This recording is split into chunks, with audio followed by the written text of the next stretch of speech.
Quando a gente fala sobre saúde do idoso, estamos falando sobre diversos pilares que proporcionam maior qualidade de vida nessa faixa etária. Muito importante você estar ligado aí, como a alimentação saudável, acompanhamento médico regular, saúde mental, prática de atividades físicas, atividades em grupo é muito importante e o apoio familiar, né? Entre tanta coisa que o idoso precisa para ter uma qualidade de vida. Tudo isso é um jeito de evitar as doenças crônicas, que agora a gente não dá muita importância, mas lá na frente a conta chega, a conta cobra para você. E o diagnóstico precoce e a identificação de fatores de risco podem permitir um envelhecimento saudável. E é por isso que a doutora Juliana Molina, que é geriatra, está aqui com a gente hoje. Tudo bom, Juliana? Tudo bem. Seja muito bem-vinda ao nosso programa. É isso aí que eu falei, né?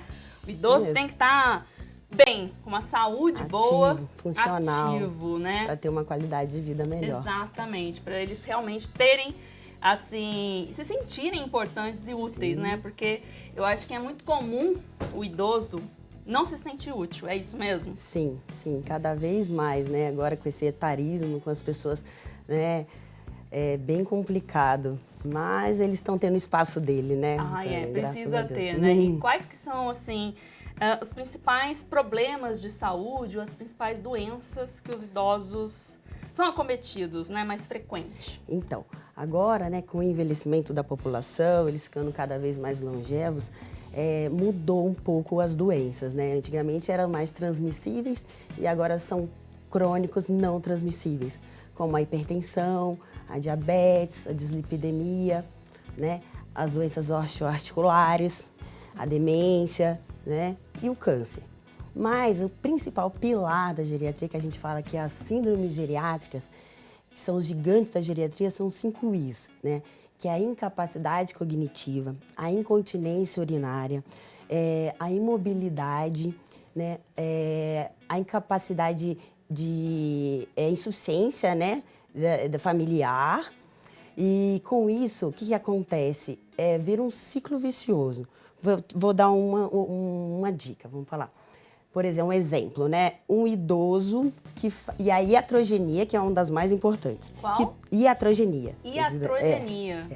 É uma das mais importantes. Por exemplo, usam uma medicação inapropriada, como um benzodiazepínico, né? Um Rivotril da vida, vamos falar assim, clonazepam, né?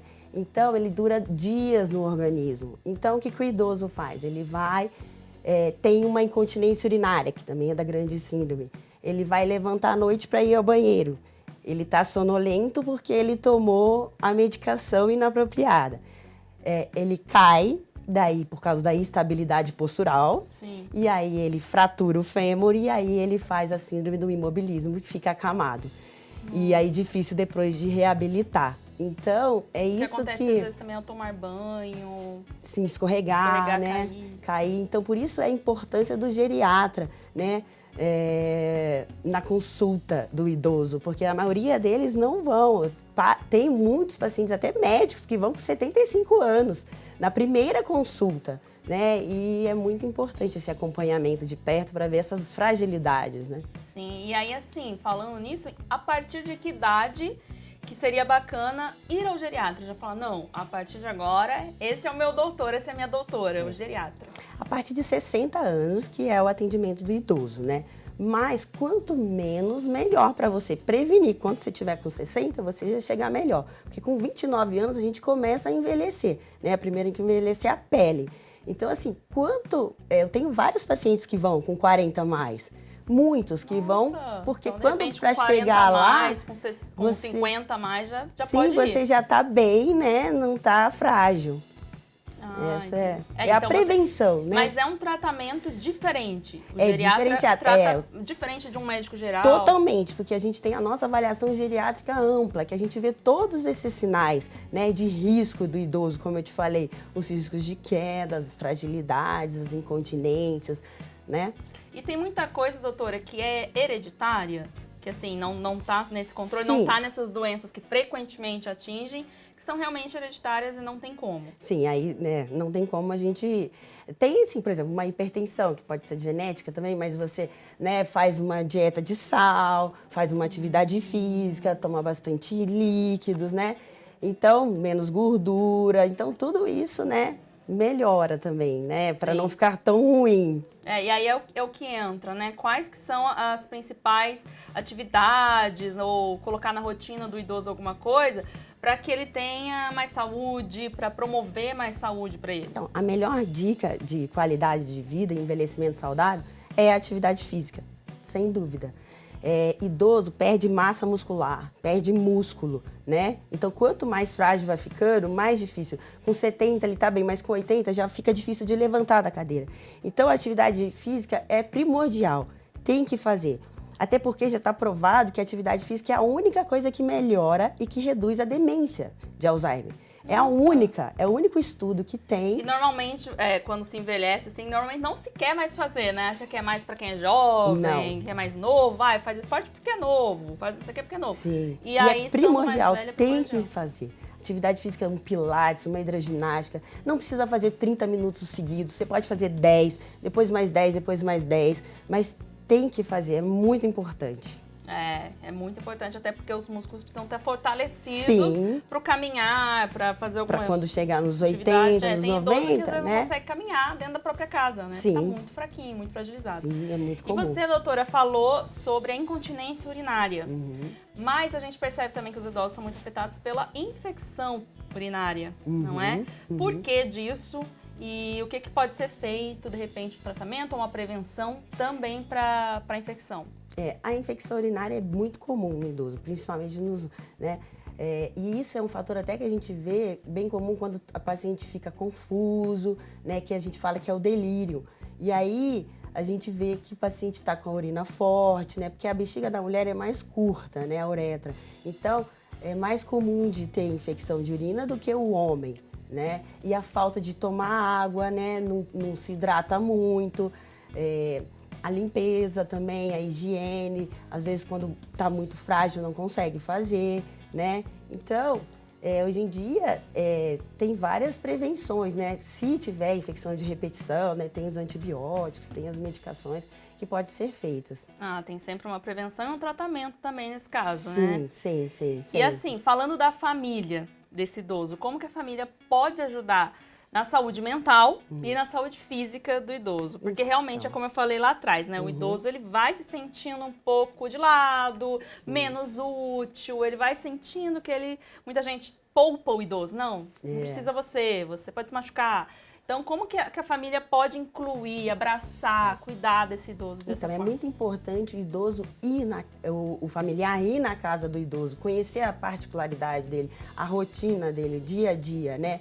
Ver se está tomando a medicação correta, se está tomando remédio, se está tomando 2 vezes, olhar a geladeira, ver se o idoso está se alimentando saudavelmente, porque o idoso precisa de proteína, né? E na maioria das vezes eles cortam e só fazem 2 refeições e comem o lanchinho, o carboidrato noturno, e isso perde massa muscular. Ou muito líquido, assim, né? Sopinha, esquece da proteína. Troca a última refeição, né?